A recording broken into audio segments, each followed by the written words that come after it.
So you talked about Yeah, minimizing the data that you need.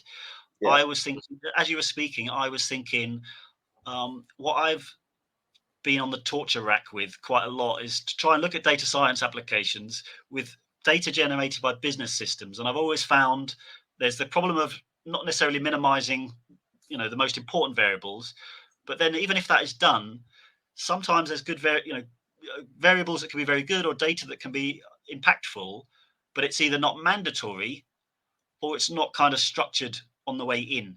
So one of the biggest problems I've met in the data space is just that knowing things like, I don't know what postcode is important, gender is important, somehow it's predictive, but it's not mandatory.